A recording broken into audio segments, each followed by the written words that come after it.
2024 ఆంధ్రప్రదేశ్ ఎన్నికల్లో సంచలనమైనటువంటి ఫలితాలు నమోదయ్యాయి.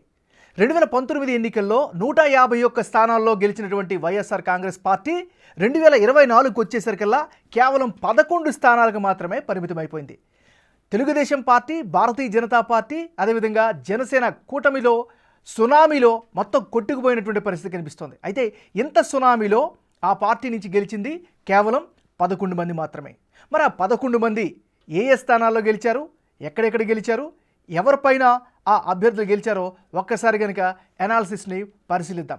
ముందుగా ఆ పార్టీకి సంబంధించినటువంటి అంటే వైఎస్ఆర్ కాంగ్రెస్ పార్టీకి సంబంధించినటువంటి మొట్టమొదటి వ్యక్తి జగన్మోహన్ రెడ్డి. పులివెందుల నుంచి పోటీ చేసినటువంటి వైఎస్ జగన్మోహన్ రెడ్డి తెలుగుదేశం పార్టీ అభ్యర్థి మారెడ్డి రవీంద్రనాథ్ రెడ్డి, అదే బీటెక్ రవిగా ఆయన బాగా పాపులర్ వ్యక్తి. ఆయన మీద అఖండమైనటువంటి విజయంతో ఆయన సక్సెస్ అయ్యారు, ఈసారి గెలుపొందారు. సుమారు జగన్మోహన్ రెడ్డి లాస్ట్ టైం పోల్చుకుంటే ఈసారి మెజారిటీ తగ్గినప్పటికీ కూడా బంపర్ విక్టరీనే ఆయన పులివెందుల్లో కొట్టినటువంటి పరిస్థితి కనిపిస్తోంది. ఇక తదుపరి నియోజకవర్గం కనుక పరిశీలించినట్లయితే అరకు వ్యాలీ, ఉత్తరాంధ్రలో ఉండేటటువంటి కీలకమైనటువంటి నియోజకవర్గాల్లో ముఖ్యంగా ఎస్టీ బెల్ట్లో ఉండేటటువంటి గిరిజన ప్రాంత నియోజకవర్గం ఆది నుంచి కూడా కాంగ్రెస్ పార్టీకి కంచుకోటగా ఉండేవి. వైఎస్ఆర్ కాంగ్రెస్ పార్టీ ఆవిర్భావం తర్వాత కాంగ్రెస్ కేడర్ అంతా కూడా అరకులో వైఎస్ఆర్ కాంగ్రెస్ పార్టీ వైపు మొగ్గు చూపినటువంటి పరిస్థితి కనిపిస్తుంది. ఈసారి ఎన్నికల్లో వైఎస్ఆర్ కాంగ్రెస్ పార్టీ తరపు నుంచి రేగం మత్స్యలింగం పోటీ చేశారు. తెలుగుదేశం పార్టీ నుంచి పంగి రాజారావు, అంటే కూటమిలో భాగంగా భారతీయ జనతా పార్టీకి అక్కడ టికెట్ దక్కింది. సో వీళ్ళిద్దరి మధ్యన హోరాహోరీ పోరు జరిగింది. అయితే రేగం మత్స్యలింగం అరకు వ్యాలీ నుంచి వైఎస్ఆర్ కాంగ్రెస్ పార్టీ తరపు నుంచి ఘన విజయం సాధించినటువంటి పరిస్థితి కనిపిస్తుంది. ఇక తదుపరి నియోజకవర్గం చూస్తే అంటే ఈసారి వైఎస్ఆర్ కాంగ్రెస్ పార్టీ గెలిచినటువంటి మరో నియోజకవర్గం, అది కూడా ఉత్తరాంధ్ర ప్రాంతానికి సంబంధించినటువంటి నియోజకవర్గమే పాడేరు నియోజకవర్గం. సో ఎస్టీ బెల్ట్ అధికంగా ఉండేటటువంటి పాడేరులో కూడా ఆది నుంచి కూడా కాంగ్రెస్ పార్టీకి సంబంధించినటువంటి కేడర్లు, అదేవిధంగా సానుభూతి పరులు ఎక్కువ మంది ఉంటారు. సో వైఎస్ రాజశేఖర రెడ్డి మరణం తర్వాత కావచ్చు, లేదా వైఎస్ఆర్ కాంగ్రెస్ పార్టీ పెట్టిన తర్వాత కావచ్చు, అప్పటి నుంచి పాడేరు నియోజకవర్గంలో ఉండేటటువంటి స్థానిక ప్రజలు ఎక్కువ శాతం వైఎస్ఆర్ కాంగ్రెస్ పార్టీలోనే ట్రావెల్ అవుతున్నటువంటి పరిస్థితి కనిపిస్తుంది. ఈసారి కూడా అంటే 2024 ఎన్నికల్లో కూడా వైఎస్ఆర్ కాంగ్రెస్ పార్టీ తరపు నుంచి విశ్వేశ్వర్ రాజు పోటీ చేశాడు. ఇక తెలుగుదేశం పార్టీ తరపు నుంచి కూటమి అభ్యర్థిగా సీనియర్ నాయకురాలు, మాజీ ఉపాధ్యాయులు, అంటే టీచర్గా పనిచేసినటువంటి వ్యక్తి, స్థానికంగా ప్రజల్లో చాలా పాపులర్ అయినటువంటి వ్యక్తి గిడ్డి ఈశ్వరి బరిలోకి దిగారు. తెలుగుదేశం పార్టీ కూటమి ఈ సునామీని ఖచ్చితంగా అక్కడ పాడేరులో గెలుస్తుందని ఎక్స్పెక్ట్ చేశారు. కానీ అక్కడ మాత్రం ఫలితాల్లో వైఎస్ఆర్ కాంగ్రెస్ పార్టీ నుంచి పోటీ చేసినటువంటి విశ్వేశ్వర రాజు విజయం సాధించినటువంటి పరిస్థితి కనిపిస్తుంది. ఇక నెక్స్ట్ తదుపరి నియోజకవర్గాన్ని కనుక మనం ఒకసారి పరిశీలించినట్లయితే ఎర్రగొండపాలెం. సో ఉమ్మడి ప్రకాశం జిల్లాలో ఉండేటటువంటి ఎర్రగొండపాలెం, ఈ ఎర్రగొండపాలెం యొక్క చరిత్ర కూడా మనం పరిశీలిస్తే తెలుగుదేశం పార్టీ ఆవిర్భావం దగ్గర నుంచి కూడా ఎర్రగొండపాలెంలో పెద్దగా తెలుగుదేశం పార్టీ భారీ విక్టరీలు కొట్టినటువంటి చరిత్ర అయితే లేదు. సో అక్కడ కూడా కాంగ్రెస్ పార్టీ బలమైనటువంటి స్ట్రాంగ్ ఓట్ బేస్ ఉన్నటువంటి ప్రాంతం. తర్వాత సంప్రదాయబద్ధంగా వైఎస్ఆర్ కాంగ్రెస్ పార్టీకి ఎర్రగొండపాలెంలో ఆ ఓట్ షేర్ కంటిన్యూ అవుతున్నటువంటి పరిస్థితి కనిపిస్తుంది, ట్రావెల్ అవుతూ వస్తుంది. ఇప్పుడు 2024 ఎన్నికల్లో కూడా కీలకమైనటువంటి ఎన్నికల్లో ఉమ్మడి ప్రకాశం జిల్లాకు సంబంధించినటువంటి ఎర్రగొండపాలెం నుంచి వైఎస్ఆర్ కాంగ్రెస్ పార్టీ తరపు నుంచి తాటపర్తి చంద్రశేఖర్ టికెట్ దక్కించుకున్నారు, బరిలోకి దిగారు, అందులో పోటీ చేశారు. ఇక తెలుగుదేశం పార్టీ నుంచి గూడూరి ఎలక్షన్ బాబుకు టికెట్ దక్కింది. అయితే మొదటి నుంచి కూడా ఇక్కడ హోరాహోరీ పోరు ఎక్స్పెక్ట్ చేశారు. చివరి వరకు కూడా ఆ పోరు సినారియో అట్లానే కొనసాగింది. కాకపోతే ఎన్నికలు దగ్గర పడుతున్న కొలిది వైఎస్ఆర్ కాంగ్రెస్ పార్టీ చేసినటువంటి పోల్ మేనేజ్మెంట్ కావచ్చు, లేకపోతే అక్కడ ఉన్నటువంటి పొలిటికల్ ఈక్వేషన్స్ కావచ్చు, అక్కడ మాత్రం ఎర్రగొండపాలెంలో వైఎస్ఆర్ కాంగ్రెస్ పార్టీ విజయం సాధించింది. ఇక తదుపరి నియోజకవర్గం కనుక వెళ్ళినట్లయితే అంటే వైసీపీ గెలిచినటువంటి ఇంకొక నియోజకవర్గం దర్శి. ఇక్కడ దర్శి చాలా కీలకమైనటువంటి నియోజకవర్గం. ఇది కూడా ఉమ్మడి ప్రకాశం జిల్లాలో ఉండేటటువంటి నియోజకవర్గం. ఇక్కడ చాలా ఆసక్తికరమైనటువంటి టఫ్ ఫైట్ జరిచింది. ఎందుకంటే గొట్టిపాటి ఫ్యామిలీకి సంబంధించినటువంటి విద్యావంతురాలు గొట్టిపాటి లక్ష్మి అక్కడి నుంచి కూటమి తరపు నుంచి కూటమి అభ్యర్థిగా తెలుగుదేశం పార్టీ తరపు నుంచి బరిలోకి దిగారు. ఇక వైఎస్ఆర్ కాంగ్రెస్ పార్టీ నుంచి శివప్రసాద్ రెడ్డి ఆయన బరిలోకి దిగారు. అయితే ఆది నుంచి అంటే ఎలక్షన్ స్టార్ట్ అయిన దగ్గర నుంచి క్యాండిడేట్ సెలక్షన్ దగ్గర నుంచి అక్కడ గొట్టిపాటి లక్ష్మి ఖచ్చితంగా గెలుస్తుందంటూ కూటమి ఎక్స్పెక్ట్ చేసింది. కానీ అక్కడ కూటమి అంచనాలు తలకిందులయ్యాయి. వైఎస్ఆర్ కాంగ్రెస్ పార్టీ నుంచి పోటీ చేసినటువంటి శివప్రసాద్ రెడ్డి అక్కడ విజయం సాధించినటువంటి పరిస్థితి కనిపిస్తుంది. ఇక తదుపరి నియోజకవర్గంకి వెళ్తే అంటే వైఎస్ఆర్సీపీ గెలిచిన ఇంకొక నియోజకవర్గం, అది ఉమ్మడి కడప జిల్లా బద్వేల్. ఇక్కడ ఎనాలిసిస్లోకి వెళ్లే ముందు కడప అంటేనే 2004 నుంచి 2024 వరకు అంటే 2 దశాబ్దాల పాటు వైఎస్ రాజశేఖర రెడ్డి కుటుంబానికి అది కంచుకోటగా మారినటువంటి ప్రదేశాలు. ఒక రకంగా చెప్పాలంటే ఈ వేవ్ వచ్చింది కాబట్టి ఇంత సునామీ రిజల్ట్స్ వచ్చాయి. ఇది ఊహించినప్పుడు ఎన్నికల ముందు జరిగే ముందు కూడా కూటమి సభ్యులు కడప అంటే ఉమ్మడి కడప జిల్లా పైన పెద్ద ఎక్కువ స్థానాలు వస్తాయని మాత్రం ఎక్కువ ఎక్స్పెక్ట్ చేయలేదు. బట్ సునామీలో అన్ని కొట్టుకుపోయి అన్ని ఈక్వేషన్స్ అనేవి చెల్లాచెదరైపోయి చివరికి బద్వేలు నియోజకవర్గంలో వైఎస్ఆర్ కాంగ్రెస్ పార్టీ తరపు నుంచి డాక్టర్ దాసరి సుధా బరిలోకి నిలిచారు. తెలుగుదేశం పార్టీ అంటే కూటమి అభ్యర్థిగా భారతీయ జనతా పార్టీ నుంచి బొజ్జ రోషన ఆయన బరిలోకి నిలిచినటువంటి పరిస్థితి కనిపిస్తుంది. ఇక్కడ కూడా హోరాహోరీ పోరు జరిగింది.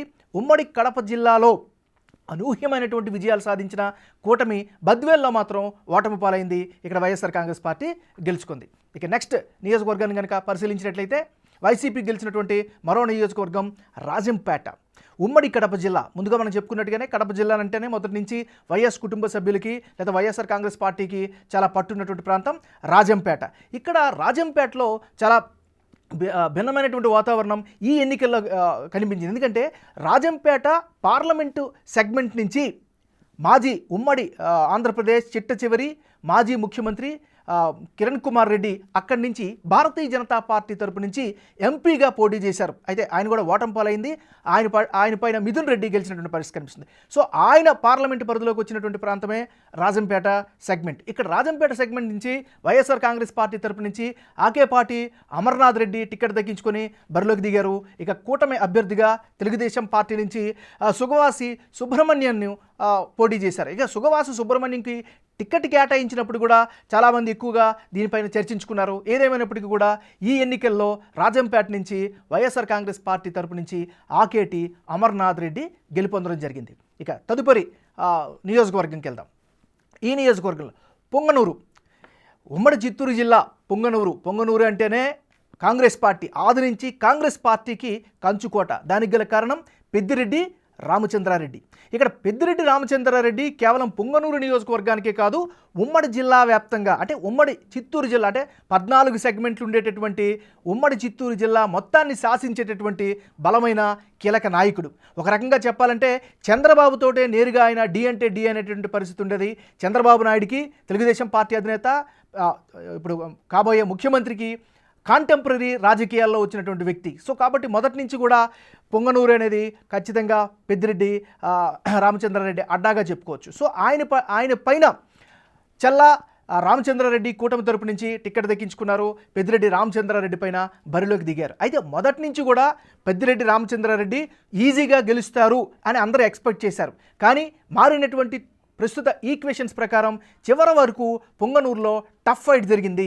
సంప్రదాయ ఓటింగ్ సరళికి భిన్నంగా ఈసారి పొంగనూరులో ఎలక్షన్ జరిగింది. టఫ్ ఫైట్ మధ్యన పెద్దిరెడ్డి రామచంద్రారెడ్డి మరొకసారి పొంగనూరు నుంచి వైఎస్ఆర్ తరపు నుంచి గెలిచినటువంటి పరిస్థితి కనిపిస్తుంది. ఇక తదుపరి నెక్స్ట్ నియోజకవర్గంలోకి వెళ్దాం. వైసీపీ గెలిచినటువంటి మరో నియోజకవర్గం తంబళ్లపల్లి. ఉమ్మడి చిత్తూరు జిల్లాలో ఉండేటువంటి ప్రాంతం తంబళ్లపల్లి కూడా హిస్టరీ పరంగా చూసుకున్నా కూడా తెలుగుదేశం పార్టీ ఇక్కడ పెద్ద ఘన విజయాలు నమోదు చేసినటువంటి పరిస్థితి అయితే లేదు. సో మొదటి నుంచి కూడా ఇది మొదట్లో కమ్యూనిస్ట్ భావజాలం ఉన్నటువంటి ప్రాంతం, తర్వాత కాంగ్రెస్ పార్టీ అడ్డాగా మారింది.